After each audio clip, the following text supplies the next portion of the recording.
नमस्कार दोस्तों, इस वीडियो में 68th बीपीएससी पीटी 2023 के लिए प्रैक्टिस सेट डिस्कस करेंगे। ये प्रैक्टिस सेट नंबर 1 है और इसमें टोटल आपके 150 प्रश्न हैं। 150 में से आप लोग कितने प्रश्न सही कर पाते हैं उसके बारे में कमेंट बॉक्स में बताइएगा।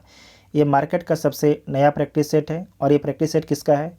तो एडुटेरिया का प्रैक्टिस सेट है। ठीक है, तो आप सभी लोग वीडियो को ध्यान से देखिएगा। और आपको बता दें कि इसका पहले अपने चैनल पर जो है घटना चक्र का भी प्रैक्टिस सेट आपके अपलोड किया गया है। ठीक है, और इसका पीडीएफ के टेलीग्राम ग्रुप ज्वाइन कर सकते हैं, जिसका लिंक आपको डिस्क्रिप्शन में दिया गया है। अगर वीडियो आप सभी को हेल्पफुल लगता है तो चैनल को सब्सक्राइब कीजिएगा और वीडियो अपने दोस्तों में शेयर जरूर कीजिएगा। और देखिए, मेरा प्रयास रहेगा कि डेली एक सेट अपलोड किया जाए। ठीक है, तो आइए देखते हैं पहला क्वेश्चन। बिहार में 1857 के आंदोलन के दौरान किन क्षेत्रों के जमींदारों ने ईस्ट इंडिया कंपनी की सहायता की थी? हथुआ, पंडौल, बेतिया और दरभंगा के जमींदारों ने 1857 के आंदोलन के दौरान ईस्ट इंडिया कंपनी की सहायता की थी। तो सारे ऑप्शन आपका ठीक हो जाएगा। हथुआ गोपालगंज डिस्ट्रिक्ट में स्थित है, पंडौल मधुबनी में, बेतिया पश्चिमी चंपारण डिस्ट्रिक्ट में स्थित है। कांग्रेस सम्मेलनों को शिक्षित भारतीयों के वार्षिक राष्ट्रीय मेले की संज्ञा किसने दी? तो ये संज्ञा दिया गया था लाला लाजपत राय के द्वारा। तारीख ए शेर शाही पुस्तक के लेखक कौन है? तो तारीख ए शेर शाही बुक के राइटर हैं, उनका नाम है अब्बास खां शेरवानी। और साथ ही आपको ध्यान रखना है कि तारीख ए शेर शाही में जो है शेर शाह के जीवन और उनके प्रशासन का जिक्र किया गया है। शुंग शासकों ने अपनी राजधानी कहाँ स्थापित की थी?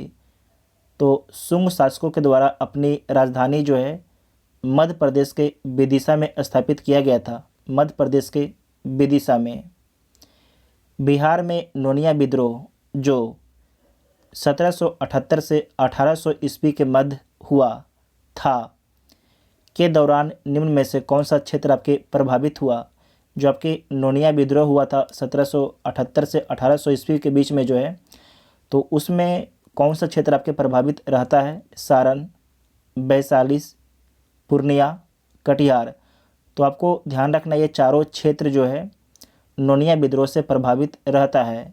तो एक से अधिक ऑप्शन आपका ठीक हो जाएगा।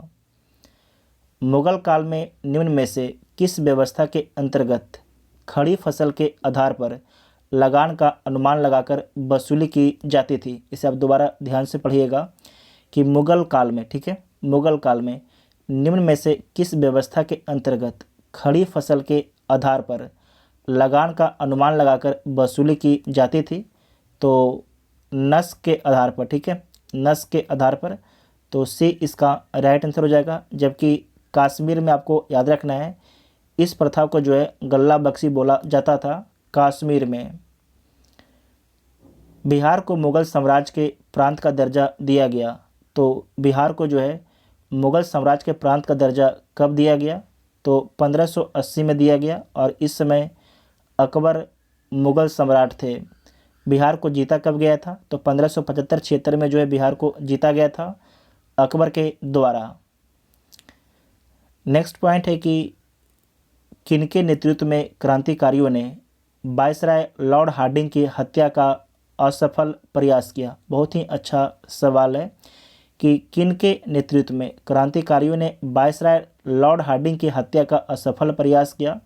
तो रास बिहारी बोस और सचिंद्र नाथ सान्याल के नेतृत्व में। तो एक से अधिक ऑप्शन आपका ठीक हो जाएगा। तो ई इसका राइट आंसर हो जाएगा। प्रफुल्ल चाकी और खुदीराम बोस, इनके बारे में आपको याद रखना है। इन दोनों का संबंध जो है मुजफ्फरपुर बम कांड से इन दोनों का संबंध है।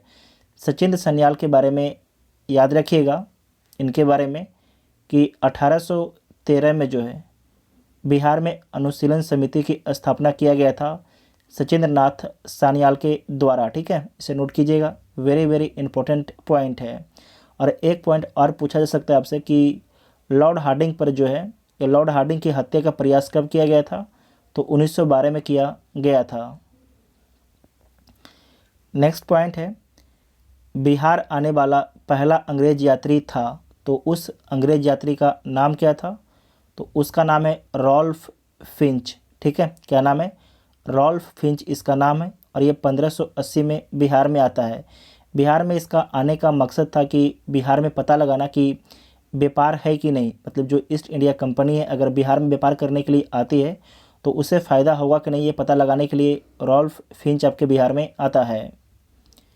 युद्ध जिसमें भारत में मुस्लिम शक्ति की स्थापना हुई, बहुत ही अच्छा सवाल है, आप सभी लोग सोच के पहले इसका आंसर बताइए।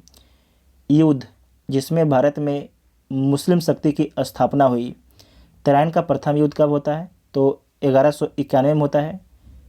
तराइन का सेकेंड युद्ध 1192 में होता है, पृथ्वीराज चौहान और मोहम्मद गोरी के बीच में। ठीक है, तो आपको याद रखना है कि तराइन का सेकेंड युद्ध जो है भारत में मुस्लिम शक्ति की स्थापना हुई थी, तो बी इसका राइट आंसर हो जाएगा।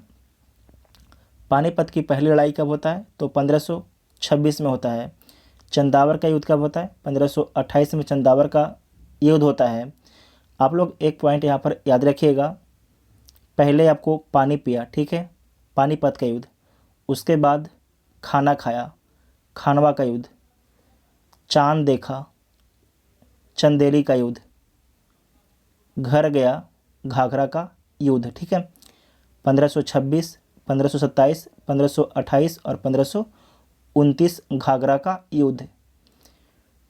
शेर शाह ने विशुद्ध चांदी एवं तांबे के सिक्के का प्रचलन किया था। चांदी एवं तांबे के सिक्के का क्रमशः नाम क्या था? शेर शाह ने जो है विशुद्ध चांदी एवं तांबे का सिक्के चलाया था, तो जो चांदी का सिक्का था उसका नाम क्या था और जो तांबे का सिक्का था उसका नाम क्या था? जो आपको याद रखना, जो चांदी का सिक्का था उसका नाम रुपया था और जो तांबे का सिक्का था उसका नाम दाम था। ठीक है, तो सी इसका राइट आंसर हो जाएगा। और दिनार के बारे में याद रखिएगा, ये सोने का सिक्का है, ये जो है सोने का सिक्का है, लेकिन आपको याद रखना है कि किस काल में ये प्रचलित था, तो मध्यकाल में प्रचलित था, ना कि शेर शाह के काल में प्रचलित था। सूची 1 को सूची 2 के साथ सम्मिलित करना है, तो सम्मिलित कर लीजिए। बाबर की राजधानी कहाँ था? तो बाबर की राजधानी काबुल था। अकबर की राजधानी सिकंदराबाद, जहांगीर की राजधानी लाहौर, शाहजहां की राजधानी आगरा था। ठीक है, तो 3 4 1 2, 3 4 1 2, तो सी इसका राइट आंसर हो जाएगा। बहावी आंदोलन का उद्देश्य था, जो बहावी आंदोलन है इसका उद्देश्य क्या था? सामाजिक सुधार, बिल्कुल ठीक। धार्मिक सुधार, ये भी ठीक है। मुसलमानों पर पड़ने वाले पाश्चात्य प्रभावों का विरोध, ये भी ठीक है। भारत में ब्रिटिश सत्ता की समाप्ति, बाद में ये भी उद्देश्य में शामिल हो जाता है। तो इसके सारे पॉइंट आपके ठीक है, तो ई इसका राइट आंसर हो जाएगा। ठीक है,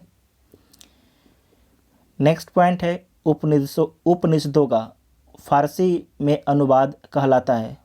उपनिषदों का जो है फारसी में अनुवाद कहलाता है, तो क्या कहलाता है? सीरर ए अकबर कहलाता है, सीरर ए अकबर कहलाता है।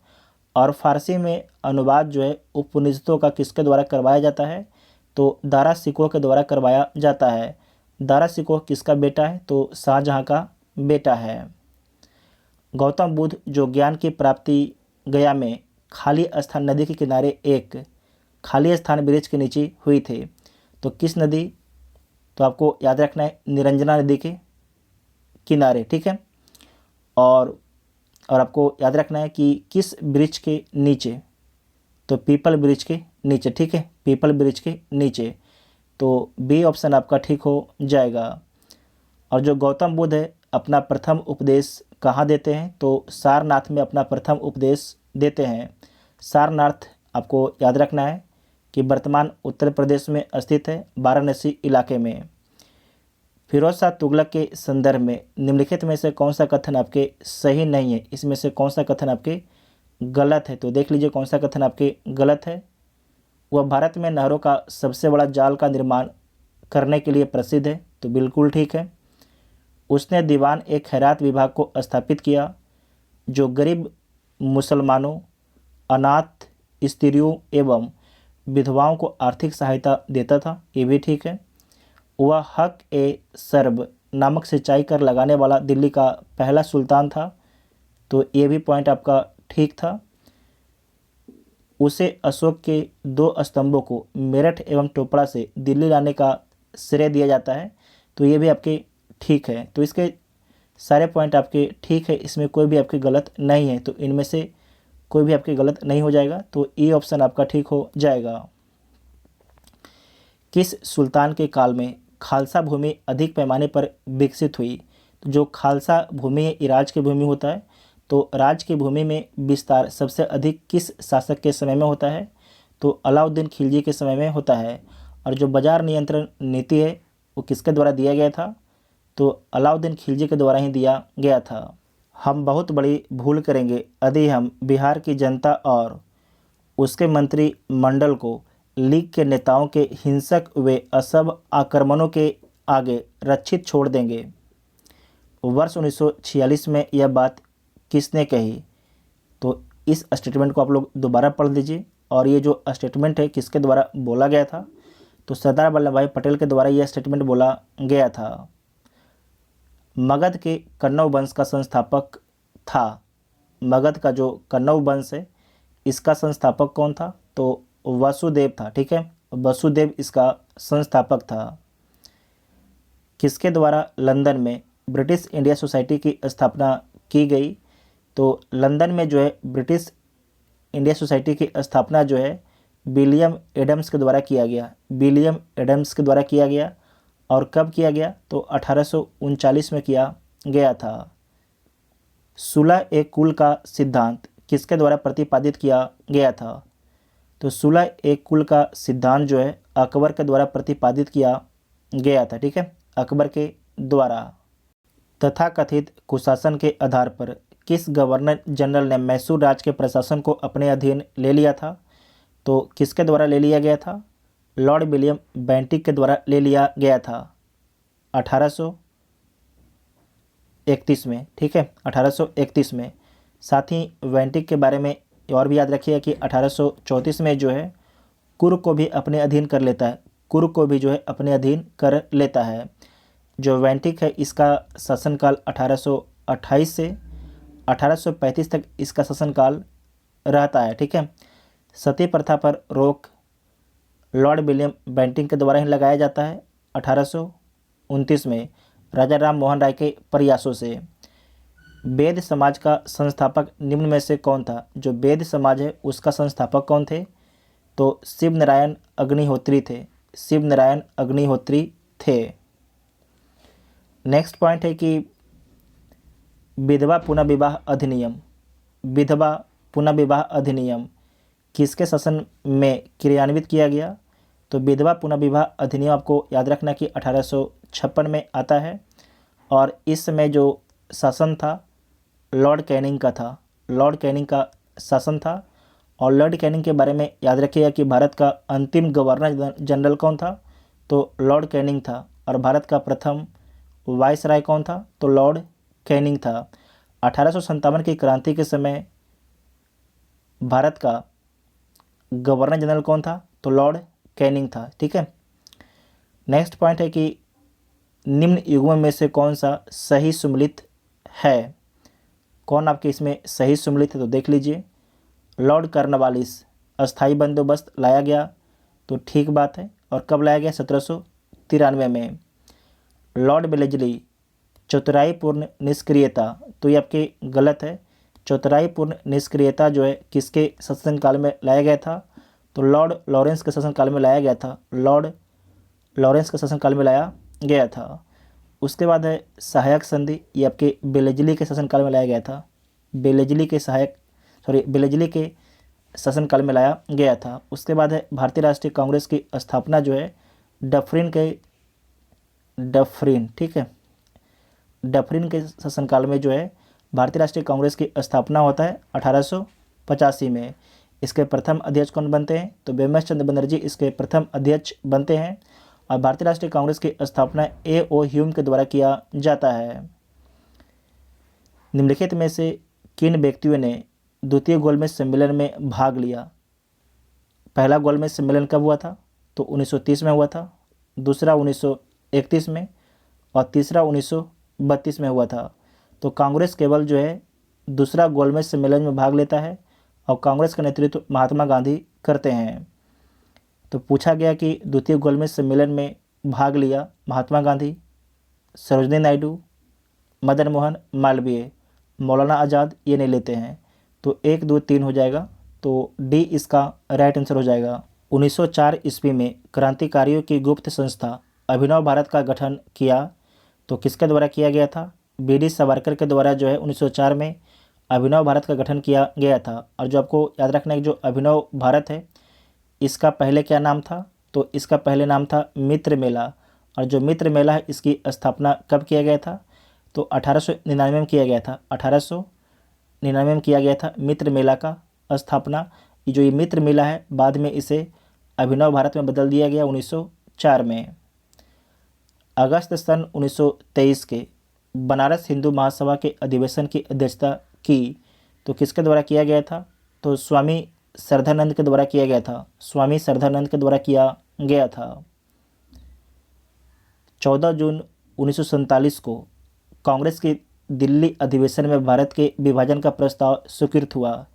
इस अधिवेशन के अध्यक्ष निम्न में से कौन थे? तो ये बहुत ही अच्छा प्रश्न है और आपको घुमा के पूछा गया है इस प्रश्न को, ठीक है। तो आप लोग सोच के इसका आंसर बताइए। 14 जून 1947 को कांग्रेस के दिल्ली अधिवेशन में भारत के विभाजन का प्रस्ताव स्वीकृत हुआ।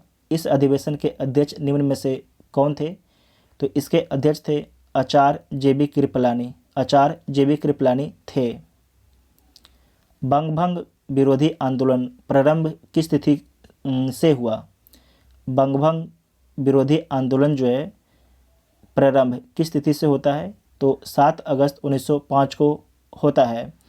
बंगाल विभाजन करने की घोषणा कब की जाती है? तो इसे नोट कीजिएगा, 20 जुलाई 1905 को लॉर्ड कर्जन के द्वारा। उसके बाद जो है 7 अगस्त, ठीक है, 7 अगस्त 1905 को जो है बंगभंग विरोधी आंदोलन शुरू किया जाता है। और बंगाल विभाजन लागू कब होता है? तो 16 अक्टूबर 1905 को बंगाल विभाजन लागू हो जाता है, ठीक है, 16 अक्टूबर 1905 को।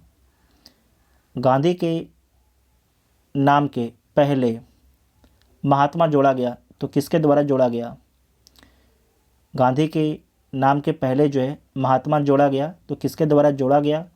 तो आपको याद रखना है ये जोड़ा गया था रविन्द्रनाथ टैगोर के द्वारा। रविन्द्रनाथ टैगोर के द्वारा। और चंपारण सत्याग्रह के दौरान जोड़ा गया था। चंपारण सत्याग्रह के दौरान जोड़ा गया था। चंपारण सत्याग्रह हुआ कब था? तो 1917 में हुआ था, ठीक है। और आपको याद रखना है कि जो चंपारण सत्याग्रह है ये बिहार में हुआ था। निम्नलिखित में से किस एक नए संस्था ने सन 1857 में हाउस ऑफ कॉमन में एक याचिका प्रस्तुत करते हुए ब्रिटिश संसद में भारत के प्रत्यक्ष प्रतिनिधित्व की मांग की थी? तो किसके द्वारा मांग किया गया था? ये मांग किया गया था दी दक्कन एसोसिएशन के द्वारा। दी दक्कन एसोसिएशन के द्वारा। कांग्रेसी नेताओं द्वारा मॉन्टेग्यू चेम्सफोर्ड रिपोर्ट की निंदा करने पर कई नरमपंथियों ने पार्टी छोड़कर निम्न में से कौन सी पार्टी का गठन किया? तो Indian national liberal federation party का गठन किया गया। और इसके अध्यक्ष कौन बनते हैं? तो सुरेंद्रनाथ बनर्जी इसके अध्यक्ष बनते हैं। निम्नलिखित में से किसने वर्नाकुलर प्रेस एक्ट निरस्त किया? वर्नाकुलर प्रेस एक्ट आता कब है? तो 1878 में आता है। लॉर्ड लिटन के द्वारा लाया जाता है और इसे समाप्त किया गया 1882 में। और इस समय वायसराय थे लॉर्ड रिपन। लॉर्ड रिपन इस समय वायसराय थे। किस कांग्रेस सत्र में जो है कार्यकारी कमेटी को सबने अवज्ञा आंदोलन प्रारंभ करने का अधिकार दिया गया था? तो आपको याद रखना है कि 1929 के लाहौर अधिवेशन में, ठीक है, 1929 के लाहौर अधिवेशन में। और इसके अध्यक्ष कौन थे? तो जवाहरलाल नेहरू इसके अध्यक्ष थे, ठीक है। वर्ष 1907 में भीकाजी कामा जो भारत की आज़ादी का ध्वज फहराने वाली प्रथम व्यक्ति थी, ने ध्वज कहाँ फहराया था? इससे आप लोग दोबारा ध्यान से पढ़िएगा क्वेश्चन को कि वर्ष 1907 में भीकाजी कामा जो भारत की आज़ादी का ध्वज फहराने वाली प्रथम व्यक्ति थी।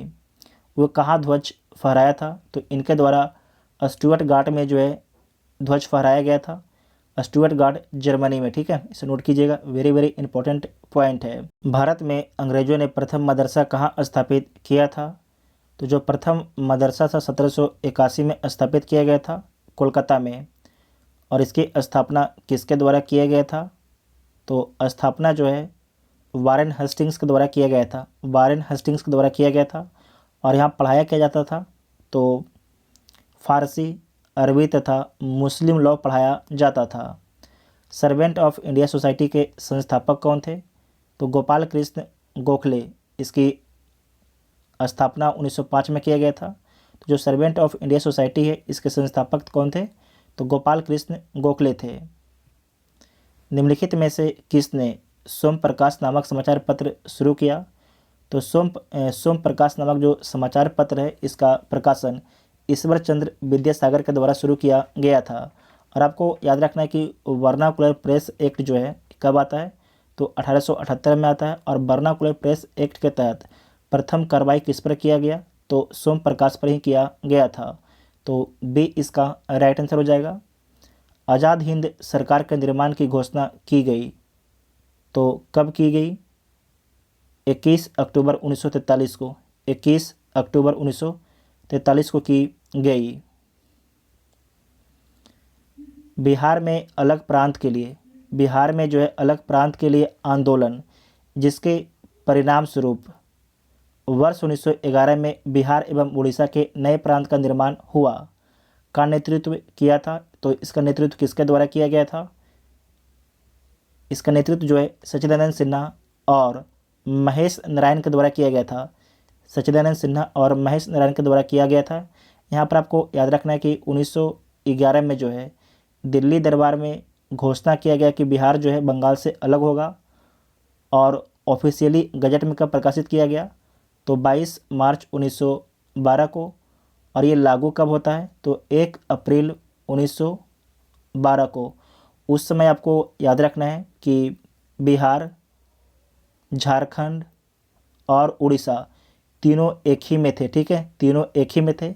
लेकिन 1 अप्रैल 1936 को जो है उड़ीसा बिहार से अलग हो गया। उसके बाद 15 नवंबर 2000 को जो है झारखंड भी बिहार से अलग हो गया। ठीक है, तो बिहार का अंतिम रूप से विभाजन कब होता है? 15 नवंबर 2000 को बिहार का अंतिम रूप से विभाजन होता है।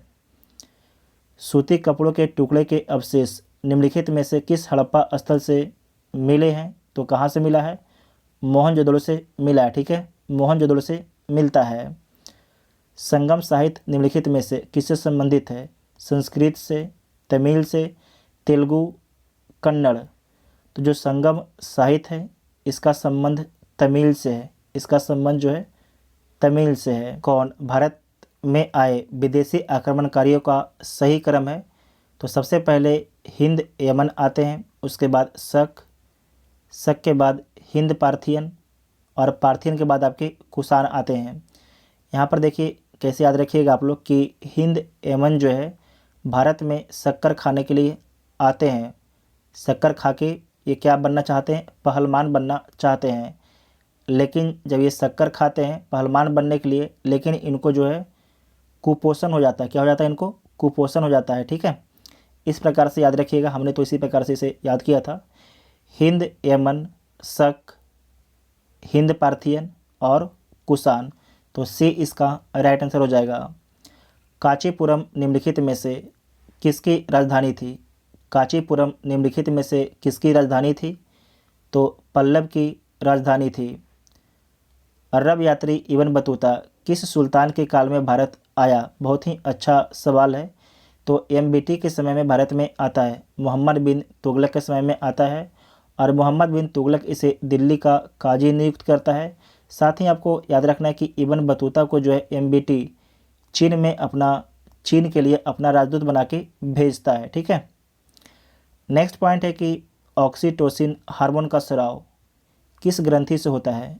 ऑक्सीटोसिन हार्मोन का स्राव जो है किस ग्रंथि से होता है? तो पीयूष ग्रंथि से होता है। ठीक है, पीयूष ग्रंथि से होता है। नेक्स्ट पॉइंट है कि हाइड्रा में अलैंगिक जनन निम्न में से किसके द्वारा होता है? तो मुकुलन के द्वारा होता है। हाइड्रा में अलैंगिक जनन जो है निम्न में से किसके द्वारा होता है? तो मुकुलन के द्वारा होता है। आप लोग एक बार जो ये मुकुलन है इसके बारे में गूगल पर सर्च कर लीजिएगा, ठीक है। इसका फ़ोटो आप लोग देख लीजिएगा, ठीक है। जैसे कि मान लीजिए ये हाइड्रा है, ठीक है, तो अपने अंदर ही नए जीव का लगातार इसे जो विकसित करते रहता है। जब ये जीव विकसित हो जाता है तो इसे अलग कर देता है, ठीक है। तो उसे क्या बोला जाता है? उसे मुकुलन बोला जाता है। उसके बाद है कि वृद्धि हार्मोन स्रावित होता है। तो किससे स्रावित होता है? तो पिट्यूटरी ग्रंथि से स्रावित होता है वृद्धि हार्मोन। वैसोप्रेन का कार्य क्या है? जो वैसोप्रेन है इसका क्या काम है? तो धमनी संकुचन और रक्तचाप को कम करने में वैसोप्रेन का काम है, ठीक है। तो एक से अधिक ऑप्शन आपका ठीक हो जाएगा, तो ए इसका राइट आंसर हो जाएगा। लेकिन आप लोग वैसोप्रेन के बारे में आप लोग भी गूगल सर्च करके पढ़िएगा, ठीक है, इसके बारे में। नेक्स्ट पॉइंट है कि कार्बोहाइड्रेट उपापचय को किसके द्वारा नियंत्रित किया जाता है? तो इंसुलिन के द्वारा नियंत्रित किया जाता है। निम्नलिखित में से कौन सी नदी बिहार और उत्तर प्रदेश के बीच सीमा रेखा बनाती है? इसमें से कौन सी जो नदी है बिहार और उत्तर प्रदेश के बीच सीमा रेखा बनाती है? तो करमनासा नदी, घाघरा नदी और गंडक नदी, ठीक है। जो घाघरा नदी है इसके बारे में याद रखिएगा। इसे उत्तर प्रदेश में जो है किस नाम से जाना जाता है? तो सरयू के नाम से जाना जाता है। तो गंडक, घाघरा, करमनासा, तो एक से अधिक हो जाएगा, तो ई इसका राइट आंसर हो जाएगा। Horn of Africa, horn of Africa कहलाने वाले विभिन्न 4 देशों में कौन सा देश आपके स्थल रुद्ध है? कौन सा देश आपके जो है स्थल रुद्ध मतलब कि लैंडलॉक है? तो देखिए इसमें से लैंडलॉक कौन है? तो जो इथोपिया है आपके लैंडलॉक है, ठीक है। इथोपिया जो है लैंडलॉक है। और हॉर्न ऑफ अफ्रीका में कौन कौन सा देश आपके आता है? इथोपिया, जिबूती, इरिट्रिया और सोमालिया आता है। तो डी इसका राइट आंसर हो जाएगा। रोमानिया की राजधानी कहाँ है? तो आप सभी लोग सोच के बताइए, रोमानिया की राजधानी कहाँ पर है? तो आपको याद रखना है बुखारेस्ट है, ठीक है, बुखारेस्ट है। बुडापेस्ट किसकी राजधानी है? तो हंगरी की राजधानी है, ठीक है। बिहार के किस कृषि जलवायु क्षेत्र में सबसे अधिक जिले हैं? बहुत ही अच्छा सवाल है, ये बीपीएससी का पूछा हुआ सवाल है। बिहार के किस कृषि जलवायु क्षेत्र में सबसे अधिक जिले हैं? तो आपको याद रखना है कि उत्तर पश्चिम क्षेत्र में जो है सबसे अधिक डिस्ट्रिक्ट हैं। तो बी इसका राइट आंसर हो जाएगा। कितने डिस्ट्रिक्ट हैं? तो टोटल आपको याद रखना है 13 डिस्ट्रिक्ट हैं, ठीक है, 13 डिस्ट्रिक्ट हैं। हमने देखिए बिहार से संबंधित एक मैप का वीडियो अपलोड किया अपने चैनल पर, जो नहीं देखे जाके देख लीजिएगा। इन सभी के बारे में आपको वहाँ पर जिक्र मिल जाएगा। आप लोग जाइएगा, सर्च कीजिएगा next GK complete Bihar mapping video, ठीक है, next GK complete Bihar mapping video, तो आपके सामने वीडियो अपना आ जाएगा, ठीक है। उसके बाद नेक्स्ट है कि रेगुर या काली मिट्टी का सर्वाधिक विस्तार किस राज्य में है? तो सर्वाधिक विस्तार जो है महाराष्ट्र राज्य में है। मलक्का जल संधि में आने जाने की सुविधा है। मलक्का जल संधि में जो है आने जाने की सुविधा है। तो अंडमान सागर से दक्षिण चीन सागर तक, ठीक है, अंडमान सागर से दक्षिण चीन सागर तक। तो डी इसका राइट आंसर हो जाएगा। निम्न में से कौन सा लैंडलॉक देश है, ठीक है, जिसकी सीमा समुद्र से नहीं लगता है? तो इसमें से देख लीजिए किसकी सीमा जो है समुद्र से नहीं लगता है। सोमालिया, अंगोला, केनिया, इन तीनों का सीमा जो है समुद्र से लगता है, जबकि माली का सीमा जो है समुद्र से नहीं लगता है। नेक्स्ट है भूटान के साथ भारत के किस राज्य की सीमा सबसे ज़्यादा लंबी है? ठीक है, ये अपना भूटान है, इधर भारत की राज्य है, ठीक है, ये भारत के राज्य हैं। तो सबसे जो लंबी सीमा किस राज्य का है? तो असम का है। असम की टोटल सीमा 267 किलोमीटर है और टोटल राज्यों की सीमा कितना किलोमीटर है? तो 699 किलोमीटर है, ठीक है, 699 किलोमीटर है। उसमें सिक्किम का कितना है? तो 32 किलोमीटर है। अरुणाचल प्रदेश का 217 किलोमीटर है। पश्चिम बंगाल का 183 किलोमीटर है। तो ए इसका राइट आंसर हो जाएगा। ठीक है, नेक्स्ट है, विश्व की गेहूं मंडी किस शहर को कहा जाता है? विश्व की गेहूं मंडी जो है विनिपेग शहर को बोला जाता है। विनिपेग शहर कनाडा में स्थित है। टेरा रोसा मिट्टी किसके लिए उपयुक्त है? तो जो आपकी टेरा रोसा मिट्टी है कहवा की खेती के लिए प्रसिद्ध है। और जो टेरा रोसा मिट्टी है किस देश में इसका ज़्यादा विस्तार है? तो ब्राज़ील देश में इसका ज़्यादा विस्तार है। और आपको याद रखना कि ब्राज़ील में कॉफ़ी का जो बागान है उसे फजेंडा बोला जाता है। यहाँ पर लिख देते हैं फजेंडा, फजेंडा। ठीक है, फिर से बोलते हैं कि ब्राज़ील में कॉफ़ी के बागान को जो है फजेंडा बोला जाता है। आल्प्स पर्वत के विस्तृत क्षेत्र से संबंधित देश कौन है? तो जो आपके आल्प्स पर्वत है इसका विस्तार फ्रांस, स्विट्ज़रलैंड, जर्मनी, जबकि टर्की में नहीं है। तो एक से अधिक ऑप्शन हो जाएगा, तो ई इसका राइट आंसर हो जाएगा। आकुत किस देश की प्रमुख जनजाति है? तो जो आकुत है रूस की प्रमुख जनजाति है। ठीक है, रूस की जो है प्रमुख जनजाति है। भारत में उच्च न्यायालयों के न्यायाधीश को पद की शपथ दिलवाते हैं। भारत में जो है हाई कोर्ट के न्यायाधीशों को पद के शपथ कौन दिलवाते हैं? तो राज्य के राज्यपाल के द्वारा दिलवाया जाता है अनुच्छेद 219 के तहत। ठीक है, अनुच्छेद 219 के तहत। राष्ट्रपति और उपराष्ट्रपति के चुनावों से संबंधित चुनावी विवादों का निपटारा करता है तो कौन करता है? तो सुप्रीम कोर्ट करता है। ठीक है, सुप्रीम कोर्ट करता है, भारत का सर्वोच्च न्यायालय करता है। इसमें जो भारत का सर्वोच्च न्यायालय है इसका एकाधिकार है। भारत के संविधान में कल्याणकारी राज का आदर्श निहित है, तो किस में निहित है? डीपीएसपी में निहित है। ठीक है, डीपीएसपी में निहित है। और जो डीपीएसपी है अनुच्छेद 36 से 51 है। ठीक है, अनुच्छेद 36 से 51 है। और जो फंडामेंटल राइट है इसके बारे में याद रखिएगा, ये 12 से 35 तक है, 12 से 35 तक है। और जो मौलिक कर्तव्य है 51 ए में मौलिक कर्तव्य है। ठीक है, इसे नोट कर लीजिएगा, इंपॉर्टेंट पॉइंट है। निम्न में से कौन विधि के शासन का प्रमुख लक्षण है? इसमें से कौन जो है विधि के शासन का प्रमुख लक्षण है? तो देख लीजिए, शक्तियों का परिसीमन, स्वतंत्रता और नागरिक अधिकार, सरकार का जनता के प्रति उत्तरदायित्व, विधि के समक्ष समता। तो ए, बी और डी हो जाएगा। इसे आप दोबारा एक बार देख लीजिएगा कि निम्न में से कौन विधि के शासन का प्रमुख लक्षण है? तो शक्तियों का परिसीमन, स्वतंत्रता और नागरिक अधिकार, विधि के समक्ष समता। तो एक से अधिक ऑप्शन हो जाएगा, तो ई इसका राइट आंसर हो जाएगा। भारत में मताधिकार और निर्वाचित होने का अधिकार, ये कैसा अधिकार है? विधिक अधिकार है, नैसर्गिक अधिकार है, मूल अधिकार है, संवैधानिक अधिकार है। तो आपको याद रखना है ये संवैधानिक अधिकार है जिसका जिक्र अनुच्छेद 326 में किया गया है, जिसका जिक्र जो है अनुच्छेद 326 में किया गया है। तो डी इसका राइट आंसर हो जाएगा। भारत के सर्वोच्च न्यायालय के अधिकार क्षेत्र को बढ़ाने का अधिकार किसके पास है? तो भारत के संसद के पास में है। संसद का निर्माण किसके किसके मिलने से होता है? लोकसभा, राज्यसभा और प्रेसिडेंट, राष्ट्रपति के मिलने से जो है संसद का निर्माण होता है। निम्न में से कौन सिविल सेवा बोर्ड के पदेन अध्यक्ष होते हैं? बहुत ही अच्छा सवाल है, सोच के बताइए आप लोग आंसर। निम्न में से कौन जो है सिविल सेवा बोर्ड के पदेन अध्यक्ष होते हैं? तो कौन होते हैं? कैबिनेट सचिव होते हैं। ठीक है, कैबिनेट सचिव होते हैं।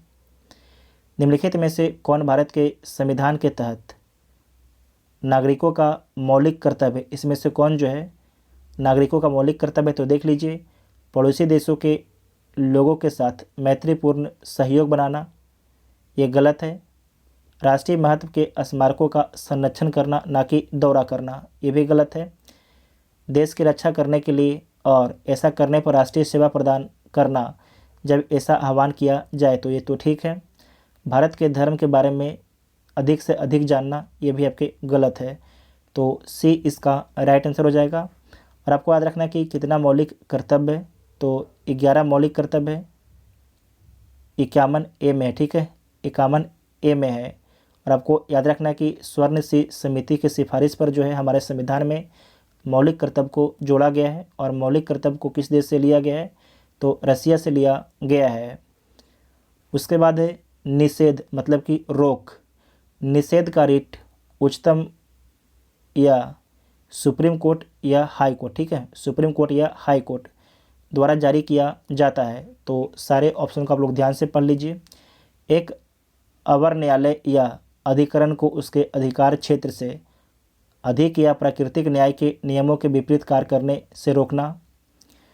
न्यायिक या अर्ध न्यायिक कार्य करने वाले एक अवर न्यायालय या निकाय को अपने समीक्षा के लिए किसी केस से संबंधित रिकॉर्डों को स्थानांतरित करने के लिए। तो इसमें आप सभी लोग सोच के बताइए, ए होगा या बी होगा। आप दोनों ऑप्शन को ध्यान से पढ़िए, वीडियो को पॉज कीजिए, सोचिए, उसके बाद आंसर बताइए। तो आपको याद रखना है इसका आंसर ए होगा, ठीक है, इसका आंसर जो है ए होगा। एक अवर न्यायालय या अधिकरण को उसके अधिकार क्षेत्र से अधिक या प्राकृतिक न्याय के नियमों के विपरीत कार्य करने से रोकना, ठीक है। तो उसके लिए निषेध रिट जारी किया जाता है हाईकोर्ट और सुप्रीम कोर्ट के द्वारा। लोकसभा के अध्यक्ष को पद से हटाया जा सकता है। तो सारे पॉइंट को देख लीजिए। लोकसभा में बहुमत प्राप्त पार्टी द्वारा लाए गए अविश्वास प्रस्ताव के द्वारा, तो पहला आपके गलत है। एक प्रस्ताव द्वारा जो लोकसभा के कुल सदस्यों के आधे से कम नहीं हो, ये भी आपके गलत है। लोकसभा की कुल सदस्य संख्या के कम से कम 2/3, ये भी आपके गलत है। लोकसभा के सभी सदस्यों के बहुमत से पारित प्रस्ताव द्वारा, ठीक है। तो डी इसका राइट आंसर हो जाएगा। वर्तमान में लोकसभा के अध्यक्ष कौन है, तो ओम बिरला जो है वर्तमान में लोकसभा के अध्यक्ष हैं। भारत का संविधान गणतंत्रात्मक है क्योंकि यह है, भारत का संविधान है वो आपके गणतंत्रात्मक है क्योंकि इसका पीछे क्या कारण है, क्योंकि भारत में कोई भी जो आपके पद है वो वंशानुगत नहीं है, कोई वंशानुगत तत्व आपके उपलब्ध नहीं है। तो डी इसका राइट आंसर हो जाएगा, ठीक है। नेक्स्ट पॉइंट है कि विश्व व्यापार संगठन के शासन के तहत सबसे पसंदीदा राष्ट्र खंड निम्नलिखित के सिद्धांत पर आधारित है। तो किस सिद्धांत पर आधारित है, सारे पॉइंट को आप लोग वीडियो पॉज करके ध्यान से पढ़िए। तो आपको याद रखना है कि राष्ट्रों के बीच भेदभाव नहीं होना चाहिए, ठीक है, राष्ट्रों के बीच में जो है भेदभाव नहीं होना चाहिए। तो जो विश्व व्यापार संगठन है उसके अनुसार शासन का सबसे पसंदीदा राष्ट्र खंड जो है राष्ट्रों के बीच भेदभाव ना होना। तो ए ऑप्शन आपका ठीक हो जाएगा। बिहार में किस वित्तीय वर्ष से परिणामी बजट प्रस्तुत करने की शुरुआत की गई है, वीवीआई पॉइंट है और बार बार एग्जाम में पूछा जाता है। तो 2006-07 से, ठीक है, 2006-07 से। उसके बाद है कि IMF इंटरनेशनल मॉनेटरी फंड का मुख्य कार्य क्या है, इसका मुख्य काम क्या है, इसके बारे में सोच के बताइए आप सभी लोग। बैंकों से अंतर्राष्ट्रीय जमा की व्यवस्था करना, सदस्य देशों की भुगतान समस्याओं के संतुलन को हल करने में मदद करना, विश्व बैंक के निजी क्षेत्र की ऋण देने वाली शाखा के रूप में कार्य करना, विकासशील देशों में वित्त निवेश। तो आपको याद रखना है सदस्य देशों की भुगतान समस्याओं के संतुलन को हल करने में मदद करना, ठीक है। तो बी ऑप्शन आपका ठीक हो जाएगा। उसके बाद है कि हॉट मनी, ठीक है, हॉट मनी शब्द का उपयोग किसके लिए किया जाता है, जो हॉट मनी है इस शब्द का इस्तेमाल किसके लिए किया जाता है। तो आपको याद रखना है इसका इस्तेमाल जो है विदेशी पोर्टफोलियो निवेश के लिए किया जाता है। जो हॉट मनी है कभी भी भारत से इसे बाहर निकाला जा सकता है, ठीक है। तो विदेशी पोर्टफोलियो निवेश को जो है हॉट मनी बोला जाता है। जो विदेशी पोर्टफोलियो भारत में निवेश आता है इसे कभी भी आपके निवेशक भारत से बाहर निकाल सकते हैं। किसी देश के भुगतान संतुलन का व्यावसायिक रिकॉर्ड है, इसके बारे में देख लीजिए। समान रूप से एक वर्ष की अवधि के दौरान देश के सभी आयात और निर्यात लेन देन। तो इसका पहला ही आपके पॉइंट ठीक है, बाकी और भी पॉइंट आप लोग पढ़ लीजिएगा, ठीक है। तो ए इसका राइट आंसर हो जाएगा। निम्नलिखित में से कौन सा पूंजी जो है पूंजी खाता नहीं है। निम्नलिखित में से कौन सा जो है पूंजी खाता नहीं है? तो देख लीजिए, विदेशी ऋण, प्रत्यक्ष विदेशी निवेश, पोर्टफोलियो निवेश, ये तीनों आपके पूंजी खाता है, जबकि निजी प्रेषण जो है चालू खाता है। निजी प्रेषण क्या है? चालू खाता है। ठीक है, तो सी इसका राइट आंसर हो जाएगा। भारतीय रुपये की पूंजी खाता परिवर्तनीयता का अर्थ है, इसका अर्थ क्या है? तो इसके बारे में आप सभी लोग पढ़िए। भारतीय रुपये का विनिमय यात्रा के लिए अधिकृत डीलरों द्वारा किया जा सकता है। माल और सेवाओं में व्यापार के उद्देश्य से किसी भी बड़ी मुद्रा के लिए भारतीय रुपये का आदान प्रदान किया जा सकता है। वित्तीय परिसंपत्तियों में व्यापार के उद्देश्य से किसी भी विदेशी मुद्रा से भारतीय रुपये का आदान प्रदान किया जा सकता है। तो सी ऑप्शन आपका ठीक हो जाएगा।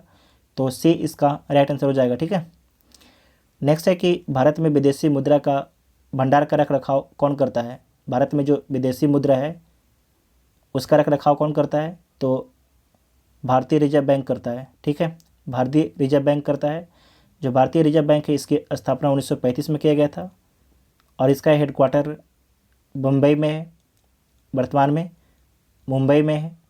और इसके अध्यक्ष कौन है? तो शक्तिकांत दास हैं। ठीक है, जो रिजर्व बैंक है इसके गवर्नर कौन है? तो शक्तिकांत दास हैं। एड वेलोरम कर आधारित है, तो वस्तु का मौद्रिक मूल्य पर। एड वेलोरम कर आधारित है वस्तु का मौद्रिक मूल्य पर। ठीक है, नेक्स्ट है नाबार्ड के संदर्भ में निम्नलिखित कथनों पर आपको विचार करना है, तो विचार कर लीजिए। नाबार्ड की स्थापना ग्रामीण ऋण के क्षेत्र में लगे संगठनों के कर्तव्यों के समन्वय के उद्देश्य से की गई थी, तो ये आपके ठीक है।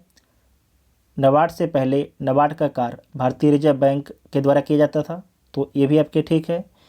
नाबार्ड प्रत्यक्ष वित्त और पुनः वित्त दोनों प्रदान कर सकता है, तो ये आपके गलत है। ठीक है, ये आपके जो 3 वाला आपके गलत है।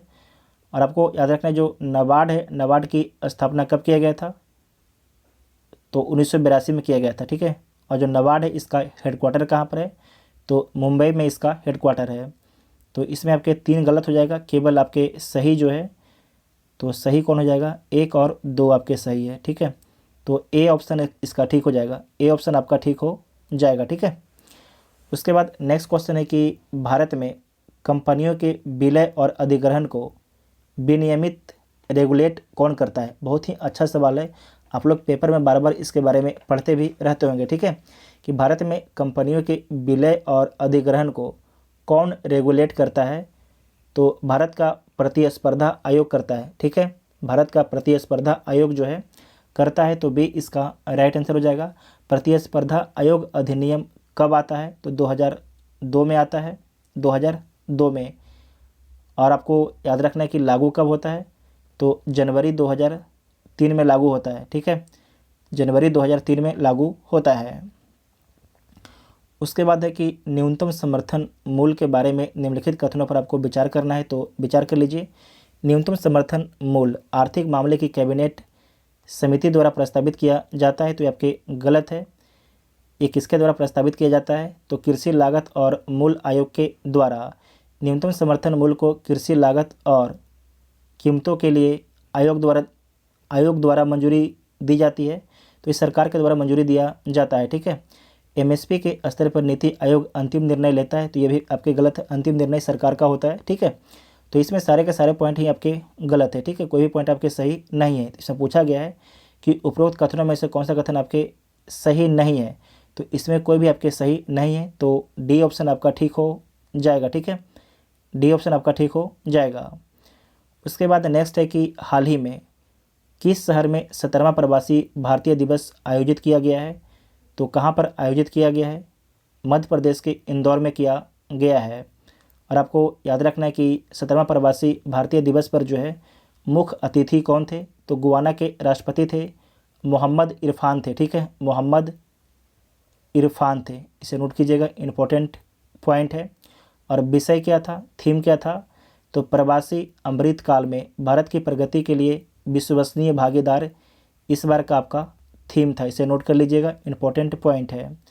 नवंबर 2022 में पीएम गति शक्ति मल्टी मॉडल जलमार्ग शिखर सम्मेलन कहाँ आयोजित किया गया? तो ये वाराणसी में आयोजित किया गया था, वाराणसी में आयोजित किया गया था। नेक्स्ट पॉइंट है कि भारत 2023 में संगठन के अध्यक्ष के रूप में अगले एससीओ शिखर सम्मेलन की मेजबानी करेगा। इस आयोजन का विषय क्या है, इसका थीम क्या है? तो इसका थीम है एक सुरक्षित एससीओ के लिए। इसका थीम क्या है? एक सुरक्षित एससीओ के लिए। तो डी इसका राइट आंसर हो जाएगा। आप सभी लोग कमेंट करके बताइएगा कि संघाई सहयोग संगठन में जो है कितने मेंबर हैं। अभी तो 8 मेंबर हैं, ठीक है। आप लोग बताइए कि इसमें 9वां मेंबर कौन जुड़ने वाला है, इसमें जो है 9वां मेंबर कौन जुड़ने वाला है, आप लोग कमेंट करके इसके बारे में बताइएगा, ठीक है। उसके बाद है कि 29वां APEC एशिया प्रशांत आर्थिक सहयोग सम्मेलन कहाँ पर संपन्न हुआ है? तो ये थाईलैंड में संपन्न हुआ है, ठीक है। कहाँ पर संपन्न हुआ है? तो थाईलैंड में संपन्न हुआ है। कतर ने 27 साल के प्राकृतिक गैस आपूर्ति सौदे के लिए निम्नलिखित में से किस देश के साथ में साझेदारी की है? ये बहुत लगातार चर्चा में बना हुआ था। तो किसके साथ में आपके ये समझौता किया गया था? तो चीन के साथ में किया गया था, ठीक है। चीन के साथ में किया गया है। तो बी इसका राइट आंसर हो जाएगा। किस टेनिस खिलाड़ी ने अस्ताना ओपन फाइनल खिताब जीता है? तो ये जीता गया है नोवाक जोकोविच के द्वारा। नोवाक जोकोविच के द्वारा जीता गया है। फाइनल में बहरीन के हबीब सबाह को हराकर भारत से कौन सा नया विश्व 6 रेड स्नूकर चैंपियनशिप बना है? तो कौन बना है? यस श्रीकृष्ण बना है। इसे दोबारा आप देखिएगा कि फाइनल में बहरीन के हबीब सबाह को हराकर भारत से कौन नया विश्व 6 रेड स्नूकर चैंपियन बना है? तो यस श्रीकृष्ण बने हैं। हाल ही में खबरों में रहा असोला भट्टी वन्यजीव अभयारण्य स्थित है। तो कहाँ स्थित है? ये आपके नई दिल्ली में स्थित है। असोला भट्टी वन्यजीव अभयारण्य जो है नई दिल्ली में अवस्थित है। किस लिए चर्चा में है? तो यहाँ पर 8 तेंदुआ को देखा गया है, इसीलिए चर्चा में है। नेक्स्ट पॉइंट है कि किस संस्था द्वारा लिविंग प्लैनेट रिपोर्ट प्रकाशित की जाती है? किस संस्था के द्वारा जो है लिविंग प्लैनेट रिपोर्ट प्रकाशित की जाती है? तो यह प्रकाशित किया जाता है WWF के द्वारा। WWF के द्वारा। इसका फुल फॉर्म क्या होता है? तो इसका फुल फॉर्म होता है world wide fund for nature. World wide fund for nature इसका फुल फॉर्म होता है। इसकी स्थापना कब किया गया था, इसके बारे में पूछा जाता है। तो इसकी जो स्थापना है 1961 में किया गया था और इसका हेडक्वार्टर स्विट्जरलैंड में है। हाल ही में खबरों में रहा वायु अमृत क्या है? वायु अमृत क्या है? तो एक फसल अवशेष प्रबंधन पहल है। एक फसल अवशेष प्रबंधन पहल है वायु अमृत। प्रधानमंत्री आवास योजना शहरी पुरस्कार 2021 में किस राज्य को पहला स्थान मिला है? तो इसमें उत्तर प्रदेश को पहला स्थान मिला है, दूसरा स्थान मध्य प्रदेश को मिला है और तीसरा स्थान जो है तमिलनाडु को मिला है। तीसरा स्थान जो है तमिलनाडु को मिला है। संयुक्त राष्ट्र मानवाधिकार आयोग के विशेष दूत के रूप में नियुक्त होने वाली पहली भारतीय और एशियाई महिला कौन बनी है? उनका नाम क्या है? तो उनका नाम है डॉक्टर KP असबनी, ठीक है। डॉक्टर KP असबनी उनका नाम है। देश का पहला वर्चुअल स्कूल कहाँ शुरू हुआ है? तो नई दिल्ली में जो है देश का पहला वर्चुअल स्कूल शुरू हुआ है। इसे शुरू किया गया है स्कूल नेट और गूगल के द्वारा इसे शुरू किया गया है। किस संस्था ने women in engineering science and technology पहल शुरू की है? इसे दोबारा देखिएगा कि किस संस्था ने women in engineering science and technology पहल शुरू की है? तो ये शुरू किया गया है प्रधान वैज्ञानिक सलाहकार के कार्यालय के द्वारा, ठीक है। प्रधान वैज्ञानिक सलाहकार के कार्यालय के द्वारा शुरू किया गया है। हाल ही में खबरों में रहा मुइफा क्या है? खबरों में रहा मुइफा जो है एक आंधी है। इससे जापान, ताइवान और चीन आपके प्रभावित हुआ है। सितंबर 2022 में किस नौसेना जहाज को 32 साल की सेवा के बाद सेवा मुक्त कर दिया गया है? तो किसे सेवा मुक्त कर दिया गया है? आईएनएस अजय को, आईएनएस अजय को। और इसे जो सेवा मुक्त कहाँ से किया गया? तो मुंबई के बंदरगाह से किया गया है, ठीक है। मुंबई के बंदरगाह से इसे जो है डीकमीशन किया गया है। तो बी ऑप्शन आपका ठीक हो जाएगा। नेक्स्ट है गति शक्ति विश्वविद्यालय। बड़ोदरा के पहले कुलाधिपति के रूप में किसे नियुक्त किया गया है? ध्यान रखिएगा, कुलाधिपति के रूप में किसे नियुक्त किया गया है? तो रेलवे मंत्री अश्वनी वैष्णव को नियुक्त किया गया है भारत के राष्ट्रपति के द्वारा। ये तो आपके हो गए कुलाधिपति। अगर आपसे पूछा जाए कि कुलपति कौन बने हैं? कुलपति, एक सेकेंड, जो कुलपति बने हैं उनका नाम है मनोज चौधरी, ठीक है। कुलपति, कुलाधिपति बने हैं अश्वनी वैष्णव, जबकि कुलपति बने हैं डॉक्टर मनोज चौधरी, ठीक है। दुनिया का सबसे ऊंचा रेलवे पुल किस देश में स्थित है? तो भारत देश में स्थित है और इसे चेनाब नदी पर बनाया गया है। इसे जो है चेनाब नदी पर बनाया गया है। हाल ही में किसे अमेरिका द्वारा presidential life time achievement award से सम्मानित किया गया है? तो ये सम्मानित किया गया है कृष्णा वबीलाला को, कृष्णा वबीलाला, ठीक है। कृष्णा वबीलाला को जो है अमेरिका द्वारा presidential life time achievement award से सम्मानित किया गया है। तो बी ऑप्शन आपका ठीक हो जाएगा। नेक्स्ट पॉइंट है कि मेजर ध्यानचंद खेल रत्न पुरस्कार 2022 किस खिलाड़ी को प्रदान किया गया है?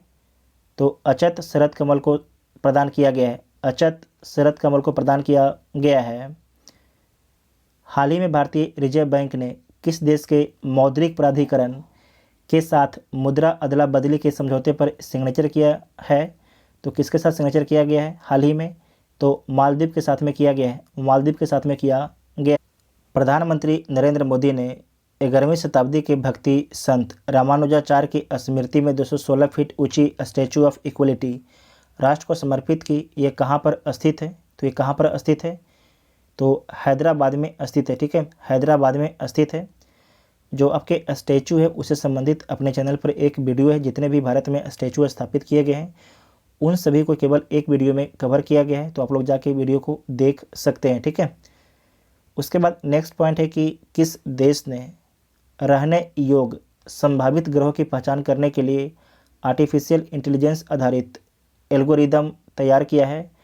तो किसके द्वारा तैयार किया गया है? ये भारत देश के द्वारा तैयार किया गया है, ठीक है। भारत देश के द्वारा तैयार किया गया है। बिहार में जातीय गणना कितने चरणों में कराई जाएगी? बहुत ही अच्छा सवाल है। बिहार में जातीय गणना जो है 2 चरणों में कराई जाएगी। जो पहला चरण का शुरुआत कब हुआ है? तो 7 जनवरी 2023 को हुआ है। 7 जनवरी 2023 को हुआ है, ठीक है, शुरू हुआ है। ब्रिक्स देशों के न्यू डेवलपमेंट बैंक ने भारत में क्षेत्रीय कार्यालय खोलने की घोषणा की है। यह किस राज्य में खोला जाएगा? तो गुजरात राज्य में खोला जाएगा। ब्रिक्स में कितने कंट्री हैं? तो ब्रिक्स में जो है 5 कंट्री है, ब्राज़ील, रसिया, इंडिया, चाइना, साउथ अफ्रीका। इसके बारे में नोट कीजिएगा। उसके बाद है कि प्यार का पौधा अभियान किस भारतीय राज्य द्वारा शुरू किया गया है? तो बिहार राज्य के द्वारा शुरू किया गया है। और आपको याद रखना है जल जीवन हरियाली अभियान के तहत ही जो है प्यार का पौधा अभियान शुरू किया गया है। जैव विविधता का विस्तृत रजिस्टर तैयार करने वाला पहला मेट्रो शहर हाल ही में कौन बन गया है? बहुत ही अच्छा सवाल है। जैव विविधता का विस्तृत रजिस्टर तैयार करने वाला पहला मेट्रो शहर हाल ही में कौन आपके बन गया है? तो ये कौन बन गया है? कोलकाता बन गया, ठीक है, कोलकाता बन गया है। बिहार के किस जिले में दूसरा टाइगर रिजर्व स्थापित किया जाएगा? तो दूसरा टाइगर रिजर्व जो है कैमूर में स्थापित किया जाएगा। पहला कहाँ पर है? तो पहला आपके पश्चिम चंपारण में है, दूसरा कैमूर में स्थापित किया जाएगा, ठीक है। तो इसका आंसर क्या हो जाएगा? डी इसका राइट आंसर हो जाएगा। नेक्स्ट है फिलीपींस में आयोजित एशियाई बैडमिंटन चैंपियनशिप 2022 में पीवी सिंधु ने कौन सा पदक जीता है? तो पीवी सिंधु के द्वारा जो है कांस्य पदक जीता गया है, ठीक है, कांस्य पदक जीता गया है। बिहार के वर्तमान महाधिवक्ता कौन है? वीवीआई पॉइंट है, मार्क कीजिएगा इसे। बिहार के वर्तमान महाधिवक्ता कौन है? तो पीके शाही हैं, ठीक है, पीके शाही हैं। 13 जनवरी 2023 को इनको नियुक्त किया गया है, पीके शाही को। बिहार में चौथा कृषि रोड मैप कब से लागू होगा? बिहार में जो है चौथा कृषि रोड मैप कब से लागू होगा? तो 1 अप्रैल 2023 से लागू होगा। और कब तक चलेगा? तो मार्च 2027 तक चलेगा, मार्च 2027 तक चलेगा। गुजरात में आयोजित 36वें राष्ट्रीय खेलों में बिहार ने कितने पदक जीते हैं? बहुत ही अच्छा सवाल है। गुजरात में आयोजित 36वें राष्ट्रीय खेलों में बिहार ने कितने पदक जीते हैं? तो बिहार के द्वारा जो है कुल बिहार के द्वारा कुल जो है 2 पदक जीता गया है। और कौन सा पदक जीता गया है? तो 2 आपके कांस्य पदक जीता गया है, ठीक है, 2 आपके कांस्य पदक जीता गया है। तो बी इसका राइट आंसर हो जाएगा। बिहार में ग्रामीण सड़कों की कुल लंबाई कितनी है? बिहार में जो है ग्रामीण सड़कों की कुल लंबाई कितनी है? तो 1,23,106 किलोमीटर है, 1,23,106 किलोमीटर है। बिहार आर्थिक सर्वेक्षण 2021-22 के अनुसार प्याज के उत्पादन में राज्य में वर्ष 2020-21 में कौन सा जिला शीर्ष पर रहा है? तो नालंदा इसमें आपके शीर्ष पर है प्याज के उत्पादन में, ठीक है। बिहार आर्थिक सर्वेक्षण 2021-22 के अनुसार आलू के उत्पादन में राज्य में वर्ष 2020-21 में प्रमुख 3 जिले कौन कौन हैं? तो आलू के उत्पादन में पहला आपके पटना है, दूसरा नालंदा है, तीसरा आपके समस्तीपुर है। बिहार आर्थिक सर्वेक्षण 2021-22 के अनुसार आम के उत्पादन में राज्य में वर्ष 2020-21 में कौन सा जिला आपके शीर्ष पर है? तो सबसे अधिक बिहार में आम का उत्पादन दरभंगा में होता है और सबसे अधिक लीची का उत्पादन जो है मुजफ्फरपुर में होता है, ठीक है, मुजफ्फरपुर में होता है। और आम जो देखिए आम सबसे अधिक तो दरभंगा में होता है और दरभंगा के बाद आपको याद रखना है पूर्वी चंपारण और पूर्वी चंपारण के बाद आपके मुजफ्फरपुर। राष्ट्रीय पूंजीगत वस्तु नीति 2016 का उद्देश्य किस वर्ष तक पूंजीगत वस्तुओं के उत्पादन को दोगुना करना है? तो 2025 तक, ठीक है, 2025 तक। उसके बाद नेक्स्ट पॉइंट है अग्रिम अनुमानों के अनुसार 2021-22 में भारत की जीडीपी की वृद्धि दर कितना है? तो 9.2% है, 9.2% है। एफडीआई इक्विटी अंतर्प्रवाह, एफडीआई इक्विटी अंतर्प्रवाह के मामले में भारत में शीर्ष निवेश करने वाला देश कौन है? तो सिंगापुर है। भारत में सर्वाधिक जो निवेश है किस देश से आया या किस देश के रास्ते से आया है? तो सिंगापुर के रास्ते से आया है। भारत वन स्थिति रिपोर्ट 2021 के अनुसार बिहार में वनावरण का क्षेत्र कितना है? तो 7380.79 वर्ग किलोमीटर है। तो सी इसका राइट आंसर हो जाएगा। और अगर परसेंटेज में पूछेगा तो आपको याद रखना है कि 7.84%, 7.84% आवृत्ति को नापा जाता है। तो किस में नापा जाता है? तो आवृत्ति को जो है हर्ट्ज में नापा जाता है, ठीक है, हर्ट्ज में आवृत्ति को नापा जाता है। तो इनमें से कोई नहीं हो जाएगा। उसके बाद है कि सही कथन को आपको चुनना है तो चुन लीजिए। लाल प्रकाश का तरंग दर बैंगनी प्रकाश से कम होता है, तो ये गलत है। लाल प्रकाश का तरंग दर बैंगनी प्रकाश से ज़्यादा होता है, ये आपके ठीक है। तो बी इसका राइट आंसर हो जाएगा, ठीक है, बी इसका राइट आंसर हो जाएगा।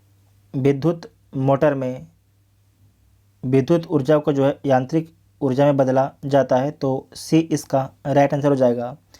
साथ ही आपको ध्यान रखना है कि जो डायनमो है, डायनमो यांत्रिक ऊर्जा को जो है विद्युत ऊर्जा में बदलता है, डायनमो। जबकि जो विद्युत आपका सेल होता है, जो बैटरी होता है, विद्युत सेल जो होता है रासायनिक ऊर्जा को विद्युत ऊर्जा में बदलता है। माइक्रोफोन के बारे में याद रखिएगा, ध्वनि ऊर्जा को विद्युत ऊर्जा में बदलता है। और जो लाउड स्पीकर होता है विद्युत ऊर्जा को ध्वनि ऊर्जा में बदलता है। विद्युत धारा निम्न में से किस उपकरण से नापी जाती है? जो विद्युत धारा है किस उपकरण से नापा जाता है? तो ए मीटर से नापा जाता है, ए मीटर से नापा जाता है। ग्रीन हाउस गैस में मुख्य घटक होता है carbon dioxide, methane, nitrous oxide, ozone. और आपको इसमें एक और पॉइंट याद रखना है, जल वाष्प। ठीक है, जल वाष्प, जल वाष्प। तो उपरोक्त सभी हो जाएगा, तो ई इसका राइट आंसर हो जाएगा। ठीक है, ई इसका राइट आंसर हो जाएगा। आइंस्टीन को नोबेल प्राइज किस कार्य पर मिला था? तो आइंस्टीन को जो नोबेल प्राइज है प्रकाश विद्युत प्रभाव पर मिला था, प्रकाश विद्युत प्रभाव पर मिला था। और कब मिला था? 1921 में मिला था। निम्न में से किसका पीएच मान 7 होता है? तो शुद्ध पानी और उदासीन विलय का पीएच मान आपके 7 होता है। तो एक से अधिक ऑप्शन, तो ई इसका राइट आंसर हो जाएगा। साथ ही आपको एक पॉइंट याद रखिएगा कि जो ये 7 है ये आपके उदासीन है, न्यूट्रल है। 7 से कम आपके अम्लीय होता है और 7 से जो ज़्यादा होता है उसे क्षारीय बोला जाता है। निम्न तत्वों में से किसमें न्यूट्रॉन नहीं होता है? इसमें से किसमें जो है आपके न्यूट्रॉन नहीं होता है? तो हाइड्रोजन में आपके न्यूट्रॉन नहीं होता है। ठीक है, हाइड्रोजन में न्यूट्रॉन नहीं होता है। डीएनए की खोज किसने की है?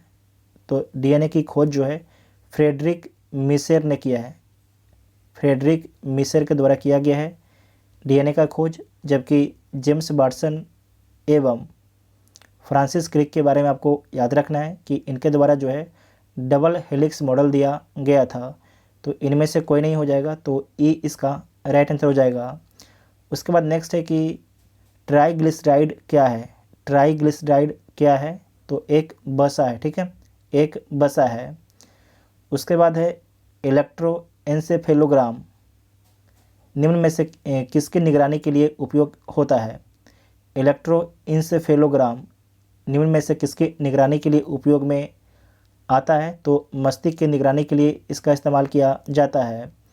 शरीर का तापमान कौन नियंत्रित करता है? जो शरीर का तापमान है उसे कौन नियंत्रित करता है? तो हाइपोथैलेमस जो है शरीर के तापमान को नियंत्रित करता है। मानव शरीर में होता है, तो मानव शरीर में जल कितना होता है? तो लगभग जो है 70% मानव शरीर में आपके जल होता है। ठीक है, उसके बाद मैथ का सवाल है, इसे आप सभी लोग सोल्व कर लीजिएगा। हम इसका आंसर बता देते हैं।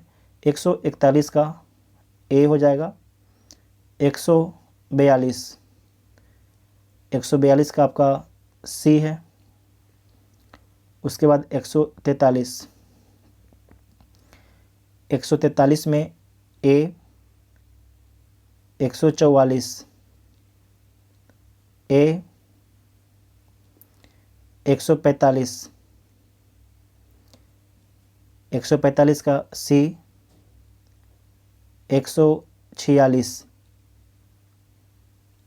बी, 147 बी, 148 सी, 149 बी, 150 सी। ठीक है, तो टोटल आपके 150 प्रश्नों को डिस्कस किया गया। मेनली हमने 140 प्रश्न को आपको डिस्कस किया और 10 प्रश्न आपने सोल्व किया, तो टोटल आपके 150 प्रश्न हो गया। तो 150 में से आप सभी लोग कितने प्रश्न सही किए उसके बारे में कमेंट बॉक्स में बताइएगा। अगर वीडियो आप सभी को हेल्पफुल लगता है तो चैनल को सब्सक्राइब कीजिएगा और वीडियो अपने दोस्तों में शेयर ज़रूर कीजिएगा। ठीक है, थैंक यू।